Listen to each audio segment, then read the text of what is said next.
ಹೌದು, ನರದೇಹ ಮತ್ತು ಸಿಂಹನ ಮುಖ ಹೊಂದಿರುವವನೇ ನರಸಿಂಹ.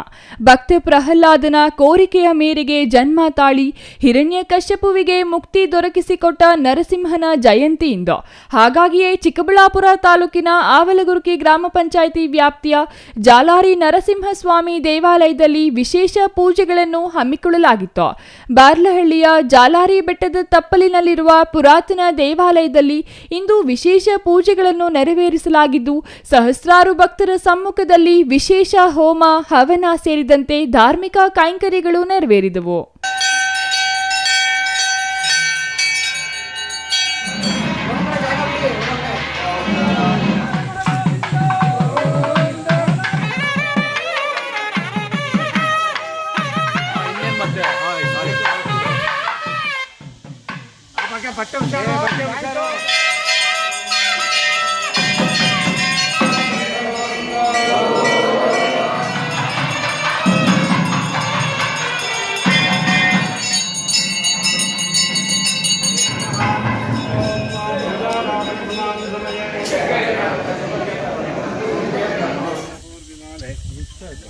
ನಿಮ್ಮ ಕೋರಿಕೆ ಪ್ರಕಾರವಾಗಿ ನಾನು ಈ ಬೆಟ್ಟದ ಮೇಲೂ ಇರ್ತೀನಿ. ಆದರೆ ಈ ಬೆಟ್ಟದ ಒಂದು ತಪ್ಪಲಿನಲ್ಲಿ ಜ್ವಾಲಾ ಯೋಗ ನರಸಿಂಹನಾಗಿ ನೆಲೆಗೊಂಡು ಬರುವಂಥ ಭಕ್ತಾದಿಗಳಿಗೆ ಒಳ್ಳೇದು ಮಾಡ್ತೀನಿ ಅಂತ ವರ ಕೊಡ್ತಾರಂತೆ. ಆ ಪ್ರಕಾರವಾಗಿ ಅಯ್ಯಪ್ಪನು ಬಂದು ಇಲ್ಲಿ ಜ್ವಾಲಾ ಯೋಗ ನರಸಿಂಹನಾಗಿ ನೆಲೆಗೊಂಡಿದ್ದಾರೆ. ಸ್ವಯಂಭೂ ಬೆಟ್ಟದ ಮೇಲೆ ಬಂದು ಸ್ಥಾಪನೆ ಮಾಡಿದ್ದಾರೆ. ಜ್ವಾಲಾ ಯೋಗ ನರಸಿಂಹ ಅಂದರೆ ಲಕ್ಷ್ಮೀ ಸಮೇತವಾಗಿ ಮೇಲ್ಗಡೆ ಸ್ಥಾಪನೆ ಮಾಡಿದ್ದಾರೆ.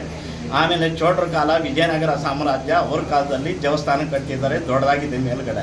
ಇದು ಗವಿ, ಇದು ಬಂಡೆ ನೋಡಿ. ಗವಿ ಒಳಗಡೆ ಜ್ವಾಲಾ ಯೋಗ ನರಸಿಂಹನಾಗಿ ಸ್ವಯಂಭೂವಾಗಿ ಉದ್ಭವ ಅಂದರೆ ಸ್ವಯಂಭೂ ಅವರು. ಆಮೇಲೆ ಬೆಟ್ಟದ ಮೇಲೆ ದೀಪದ ಸ್ತಂಭ ಒಂದಿದೆ, ದೇವಸ್ಥಾನದ ಮುಂದೆ. ಅದರ ಮೇಲೆ ದೀಪ ಹಚ್ಚಿದ್ರೆ ಆ ದೀಪ ಕದಲಿನಲ್ಲಿ ನೋಡಿದ್ದಾದ್ಮೇಲೆ ಅಲ್ಲಿ ತೇರು ಮುಂದಕ್ಕೆ ಹೋಗ್ತಾ ಇದ್ದಂತೆ, ರಥ ಮುಂದಕ್ಕೆ ಹೋಗ್ತಿದ್ದಂತೆ.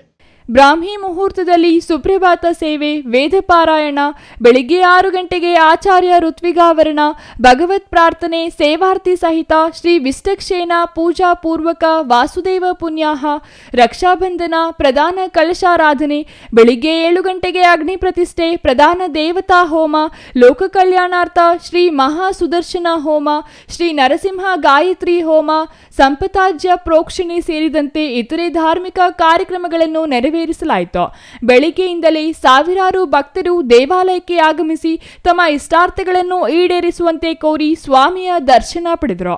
ಶ್ರೀ ಜಾಲಾರಿ ಯೋಗ ಮತ್ತು ಭೋಗ ಲಕ್ಷ್ಮೀ ನರಸಿಂಹ ಸ್ವಾಮಿಗೆ ಮಾಡಿದ ಪುಷ್ಪಾಲಂಕಾರ ಬಂದ ಭಕ್ತಾದಿಗಳ ಗಮನ ಸೆಳೆಯಿತು.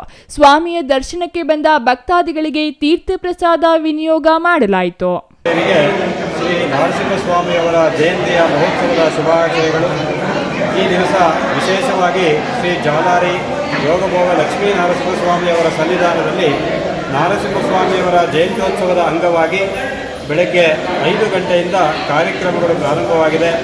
ಬೆಳಗ್ಗೆ 5 ಗಂಟೆಗೆ ಮಲಪಂಚಾಮೃತ ಅಭಿಷೇಕ ಮತ್ತು ಶ್ರೀ ಸುದರ್ಶನ ನರಸಿಂಹಸ್ವಾಮಿಯವರ ಹೋಮದ ಅಂಗವಾಗಿ ಪುಣ್ಯಾಹ ವಾಚನ, ಕಲಶಾರಾಧನಾ, ಮಂಡಲಾರಾಧನ ಮತ್ತು ಸುದರ್ಶನ ನರಸಿಂಹಸ್ವಾಮಿಯವರ ಹೋಮ, ಹವನ, ಪೂರ್ಣಾಹುತಿ ಕಾರ್ಯಕ್ರಮ ಸಾಂಗೋಪಾಂಗವಾಗಿ ನೆರವೇರಿಸಲಾಗಿದೆ. ಮತ್ತು ನರಸಿಂಹಸ್ವಾಮಿಯವರ ಜಯಂತ್ಯೋತ್ಸವದ ಅಂಗವಾಗಿ ಪ್ರಾಕಾರೋತ್ಸವವನ್ನು ಸ್ವಾಮಿಯವರಿಗೆ ನಡೆಸಲಾಗಿದೆ. News bureau, CTV news, Chikkaballapur.